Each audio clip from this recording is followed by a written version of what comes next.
Good morning, everybody.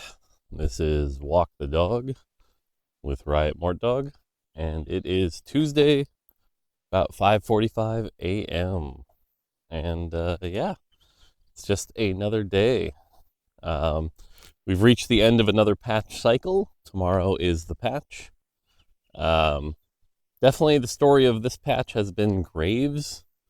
Uh, we should do a study again, just kind of like Morgana before.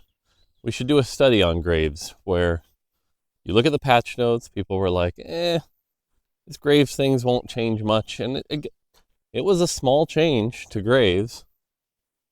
Into a few days into the patch, it's like, there's starting to be this Graves comp. It like kind of is okay.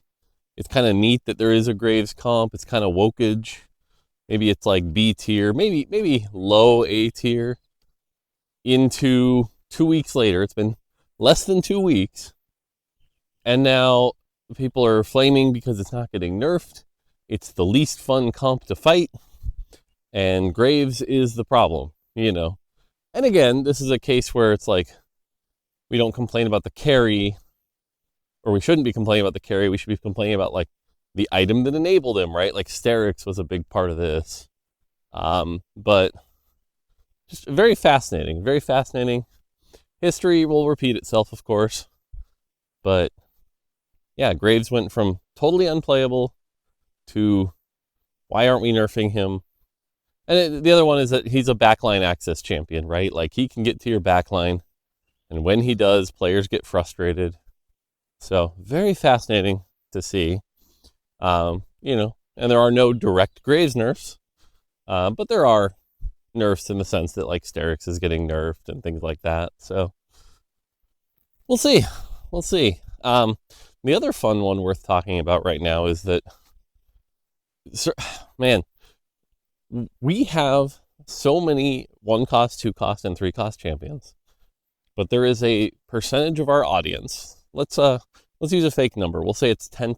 10% of our audience that if any of these reroll champions win lobbies, they get angry. They get really angry. And it's unfortunate because it's like we can't have every game be fast 8, fast 9. But man, when you have a patch note that like buffs 1 and 2 cost champions, they get very mad. And they let you know that they're very mad. So, yeah, it's despite all that, like, what are the strongest comps right now? Fast 8, 9 Dynamo and Amp, Strategist Amp with that Samira cap and Annie, so it's so interesting. But anyway, that's kind of that. Tomorrow we do the thing where we wake up, check data. But I mean, not much is changing now, so it shouldn't be that big a deal. And then 14.7, which is the patch after this one, is the Worlds patch. It's the patch that Worlds will be played on. And, pretty big deal. For a lot of our competitors, this is the stuff that determines who goes into that new format, that new top tier format or whatever. So, yeah, should be pretty interesting. One other thing before I start the questions. I know I've been teasing the curveball for a while. I will be able to talk about that right at the end of the month with the next patch rundown. So basically in 2 weeks, because the next patch rundown's in 2 weeks, I will be able to talk about that. So, yeah, it is still happening, but yeah. So, okay, let's go to questions. I have 4 today. First one. Oh, wrong page. Aha. All right. Does overcomplexity ever come up? Are there ever ideas that we cut due to overcomplexity or change due to overcomplexity? That's the question. So the answer to this one is yes. Very frequently, in fact. Very, very frequently. A common thing that I have to do on the team, because this is also a common thing that like junior designers can really struggle with, is the best design is elegant design that is easily understandable. And the way you've kind of messed this up is if you look at the tooltip and it's like 4 paragraphs, right? Like, clearly that's an issue.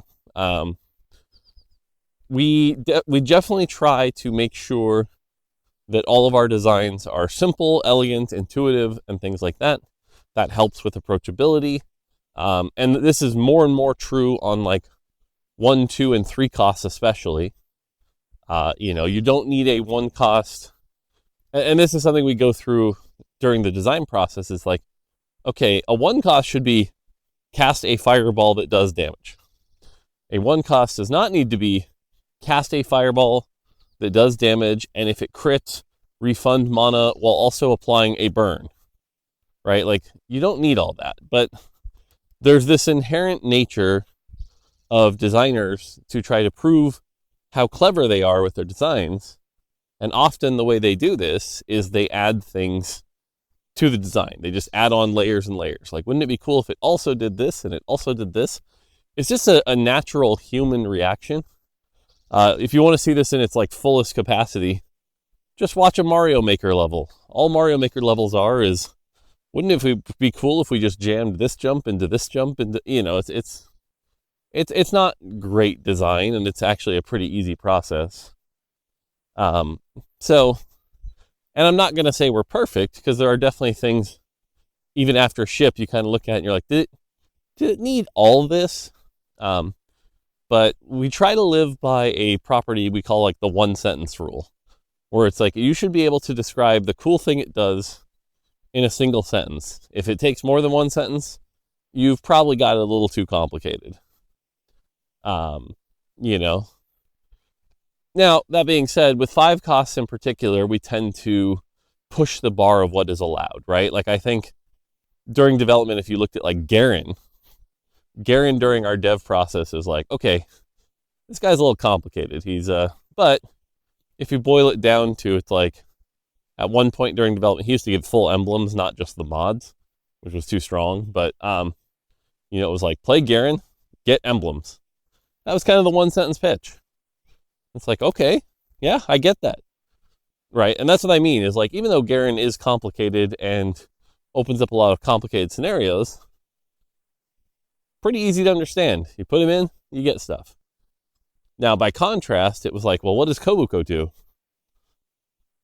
Kobuko is, sorry, I just got a text message while I was walking. It's my sister's birthday, and my old brain spaced out, and I texted the wrong sister first. And so now the two of them are telling on each, like, the sister, it is actually her birthday. I was like, nope, Hannah tattled on you. God damn it. Anyway.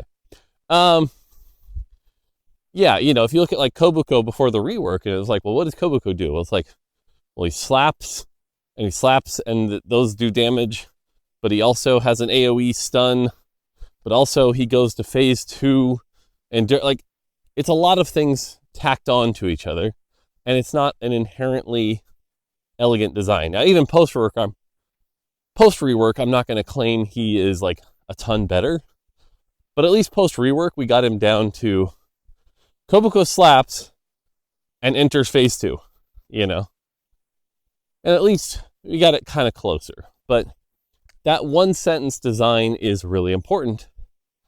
And if you want to critique TFT design, what you should do is look at any of the traits, any of the champions, and it's like, if you can't get it in 1 sentence, it might be too much, right? Let's take Street Demon. Well, Street Demon was KDA plus, and KDA was a great 1 trait sentence.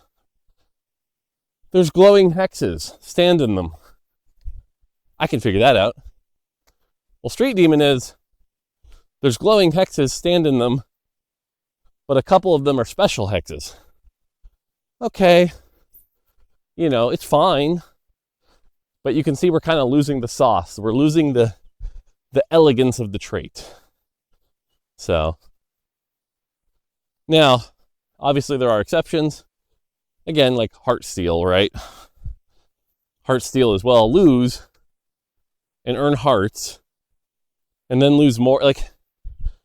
But how many hearts and how many, it gets kind of complicated. But the other thing too is that we often look at, excuse me, we look at our target audience for any trait. So for example, one of our key vertical origins, right, like your street demon, we try to keep those simple so that they're easy to understand and can be played by anybody. But something like our high risk trait, we tend to be a little more, well, it can be kind of complicated, you know, so audience matters as well. But yeah, so it comes up all the time. Oftentimes I will ask people to cut part of the spell or reword part of the spell so that those tooltips can be nice. I have definitely shot things down. Sometimes the opposite is actually true. Next set, we have a 5 cost. And when we were first pitching the 5 cost, we had that one sentence thing. Hey, this champ is going to be special because they do this thing. And then I went to review it recently, and it was like, well, yeah, they technically do that one thing, but that one thing only accounts for about 10 to 20% of their spell. The rest of it is just bland. It's like, well, okay, guys, what happened? We lost the cool part. And so that's a part where it's like, why are they separated? You know, let's put it back together. Let's make sure that it does the one cool thing and it does the one cool thing well. Great, you know. And you'll see it soon. It's definitely it's funny. The 5 cost itself is pretty basic, but the hook is like, never done that before. So, yeah. But yeah, so again, to your original question, does overcomplexity come into effect? Absolutely, all the time. It's one of the biggest things we look at. Tooltip digestibility, understandability. But again, if you want to judge us, one sentence rule. How does it work in one sentence? If you can't describe it in one sentence, we may have gone too far. So I'm trying to think about champions in the current set. I have to be careful because I think about 15 a little much right now. Especially if right now in 15, I'm in the 4 and 5 cost space. So I'm trying to think of the 14 4 and 5 costs. It's like, well, Misfortune shoots a wave of bullets. Okay, she's fine. Hi, bunny. By the way, apparently my Discord thinks I'm a Disney princess because of all the woodland animals. So, yeah. But yeah, Misfortune shoots. Zeri shoots around making clones. Pretty simple. Hi, bunny. Okay, anyway, that's overcomplexity. It's a big deal. We try to fight it. I shoot down a lot of ideas that are too complicated. So, yeah. All right, what's the thought process behind which traits get emblems and which ones don't? Okay, this one's pretty easy. By default, let's say we're making a brand new set. It's time to make a brand new set. You're laying it all out here. You've got your traits, your origins, your classes. By default, they should all have an emblem. The assumption is every single trait will have an emblem. That is the assumption. Then you look at each trait's design and you go, okay, can we support this emblem from a dev side without like quadrupling the amount of work? And does the emblem create interesting situations? Now, the interesting situations bar is pretty low because classes in particular, it's like, well, what does Bruiser emblem do? It gives them a bunch of health. Woo! Is that an interesting situation? Not really. But like, that's the bar, right? Like a trait emblem bar, pretty low. And so most of the time, the traits generally do support that bar. Even boring stuff like Bastion and Vanguard. Now, thankfully, recently we've +1 to those trait emblems anyway, as they now have unique outputs on themselves. But even before that, it was sort of like, okay, everyone gets an emblem. Pretty simple. But let's take something like AMP. AMP required that every champion, because the way AMP works is there's basically this brand new stat, and it was a cool idea from the team where we're going to have this brand new stat that scales up in a different way so they can be multiplicative. And the way AMP champions work is they have this unique scalar that we can hopefully use to do cool things, like number of targets you get chain lightning by. That'd be a cool thing to scale. Great. Because we used to try to scale something like that with AP and it just didn't work. So we tried this new scaler. But in order to support an amp emblem, we would have to put that scaler on every champion and make sure that every champion does this in a satisfying way. So if you look at something like Seraphine, you'd have to come up with a unique scaler. And what would it do? Because you don't just want it to be another form of damage amp. That's not really that interesting. Now, there are solutions, right? If we had just said, okay, let's be lame, and if a champion doesn't have amp, it just becomes a damage amp. That could have totally been fine, right? And in fact, there's an example in the set we kind of did this with, which was Syndicate. Syndicate, the team really wanted a Syndicate emblem so they could put a hat on anyone. But I think we also kind of screwed up, because has anyone ever put a hat on the emblem wearer? No. Right. It's the same with Cyberboss. Cyberboss was a trait that says, the core concept of the trait of Cyberboss was, if you're the Cyberboss, your spell is bigger, right? Bigger AoE, right? The Ziggs Bomb was bigger AoE. Initially, the Kobuko ult was bigger AoE. Veigar does the AoE splash. Poppy throws the AoE. So, if we had a Cyberboss emblem, that would mean every spell now has to be able to do AoE, bigger ways. Totally fine for someone like Seraphine. We can support that. But now, what about somebody like Zeri? Every attack cleaves? Maybe. Right? But setting that up on our sides, creating every output to now have these like unique scalers, is a lot of work you're signing up for to support one emblem. And so because of that work cost, we end up going, okay, I think the answer here is we don't have an emblem, which can be less fun for sure, right? It sort of narrows down when you can play that composition, right? Amp comps don't have a lot of flexibility. You got to play the 5 amp champs. But overall, it makes the production actually achievable. And then to top it all off, there are other situations as well that we've been learning about. For example, the high risk traits having emblems turned into the situation that to really reach their cap and balance around their cap, it had to be, well, you had the emblem, right? Because if you didn't have the emblem, you're just playing a weaker version of the comp. And this one's a really tricky one too, because there's a really good example right now that feels this way, and it's Golden Ox. Golden Ox with and without the emblem, drastically different. Thankfully, there's 4 Golden Ox now with Graves comp that's kind of playable. But beforehand, again, we talk about augment stats, but the win rate of Golden Ox emblem is silly. It's silly. Trying to play Golden Ox without the emblem is significantly weaker. And the game would be easier to balance if Golden Ox emblem didn't exist, right? Whereas Anima Squad emblem, not that transformative. That one actually has ended up in a pretty good spot. Or Street Demon emblem. They're not bad, but they help, but they're not amazing. But Golden Ox emblem, holy, that thing is very transformative.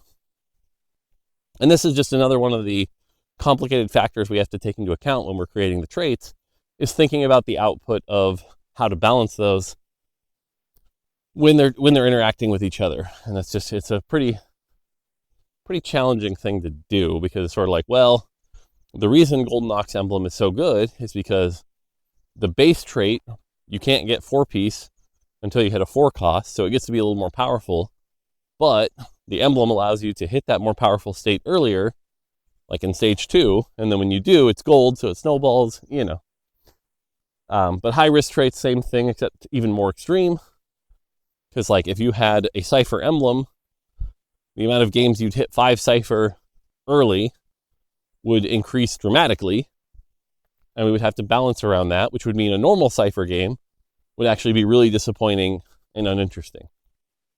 So sometimes we make the call to remove those emblems. Now, all of this is to say that I think we've actually kind of put ourselves in a weird situation around emblems. That I'm actually working with Roger on the learnings article today, and we're going to talk a little bit about like emblems and prismatic traits in there, and how we're going to take a different approach next set. But the other thing too, I would say, is the audience dichotomy here, because like casual players love emblems, right? Getting emblems, getting prismatic traits, good stuff. The person asking this question likely is somebody who was like, I really like emblems. But, turn into one challenger stream and it's just like, oh, they got an emblem, blah, blah, blah, blah, blah. Better complain about something outside the norm. So, yeah. But again, the majority of our audience really likes emblems. We should really be supporting emblems. We try to as much as we can, but you can only do it so much. All right. When the team makes the set, do we think up all the compositions? And how many compositions get found without, that we didn't think of? And the answer is, I would say 95% of them, right? Some of them are easy, right? It's like, what's a composition that you're going to play Zarya around? Well, there's going to be a 7 exotech or some rapid fire. Pretty straightforward. How do you play Brand? Well, Street Demon and Strategist and Techie. Pretty easy. If we didn't think of those, we'd be really bad at our job. And you can do that for a lot of the compositions. But there are exceptions. And the other thing is that even if you think of the composition, the balance can determine if that composition will be played or not, right? Let's take a hyperbolic example here, and let's say we buffed 3 exotech. Just 3 exotech, right? All of a sudden, the number of compositions at the end game that would be playing around 3 exotech would go up pretty dramatically. And that those balance numbers can determine if a comp is viable or not by itself. Let's talk about a comp we didn't think of. A comp I don't think any of us looked at and were like, this is definitely going to be a meta comp, is Vexotech. I think when we were planning, Varus and Vex, it was like, well, you'll probably go more vertical executioner, or the two won't really be played together. It's like you go reroll Exotech, Mordekaiser, Varus, maybe throw in a Vex, but like didn't really think of it quite like that.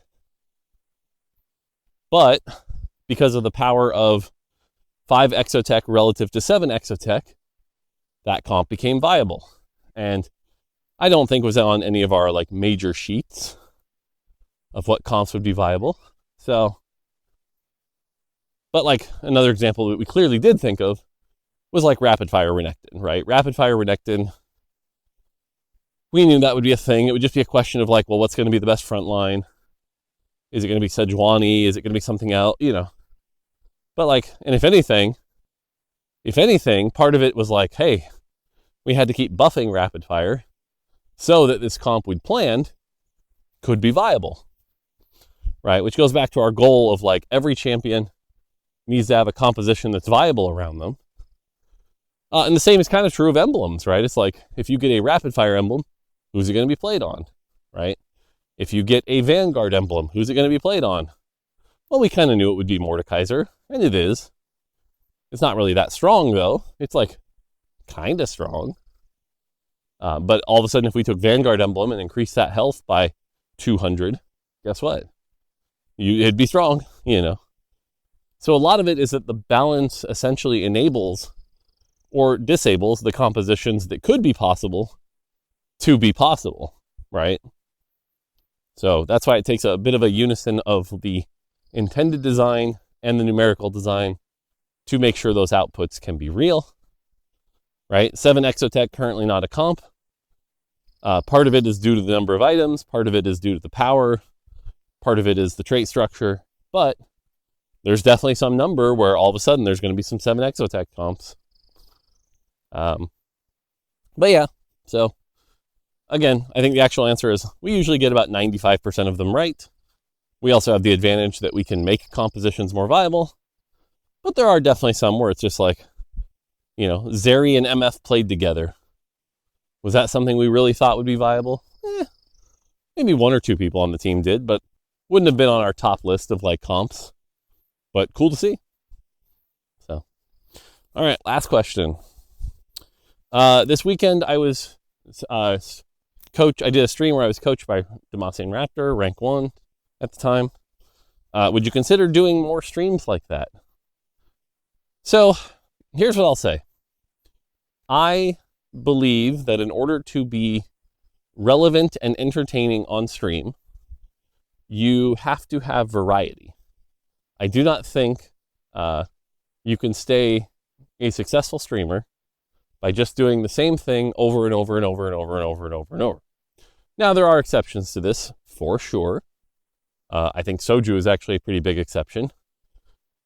Although, I will say, at least Soju has the variety of trying to guess how long the stream will go. Is it a 24-hour stream? Is he going to flake? Who knows? Stay tuned. Find out. But I think the streamers that are like the mid-range to low-end streamers who kind of just like log in, play the game day in, day out, and they're like, why am I not growing? Shocker. You're not growing because it gets old.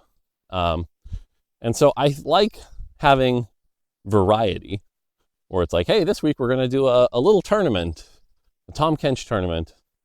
And then next week we're going to stream like normal on PvE. And then next week I'm going to Smurf. And then next week I'm going to get coached by Raptor. And then next week, we're going to have some people from the dev team on, right? Like, that's the kind of stuff that keeps the stream entertaining. Next week we're going to do a challenge where you guys pick all the augments, or we're going to pick the lowest win rate augment was one I remember that was very fun. And so I actually have found that one of the things that hits my creative itch is trying to come up with those streams, because kind of like TFT, the novelty of what is going on the stream keeps it entertaining. And so I'm always kind of on the lookout for like, what's the next big thing I can like try? Because I think that's a good way to keep a stream going. That's kind of my hobby. And like I said, it lets me be creative. Now, all that being said, there are some there's been some challenges with me being a streamer recently. And so I had been asked for a while to maybe just kind of do the same thing for a while and not innovate. But in doing that, what I will say is I lost a little bit of the spark, because it's like, well, yeah, you're allowed to go on and stream and play the game like you always do, but not much else. It's like, okay, but even just as a creator, I'm getting a little bored of that. So, but it seems like, at least for now, we'll see how long it lasts. The pressure is off there, as long as I don't do anything stupid. So I definitely want to try to find more creative outlets on the stream so that people who are watching are entertained. Even something like this little podcast here, right? If I just do this and answer questions every day for a year, it'll get boring. And I mean, we can actually, hilariously enough, if you're somebody who cared about the viewership and you looked at the viewership of this podcast, each episode goes down, because it's sort of like, I get it. I don't need to watch all this, right? That's just the nature of creating content, which, like I said, doing this as a hobby has allowed me to understand a little bit better. So, TLDR, would I ever do anything like that again? Yeah.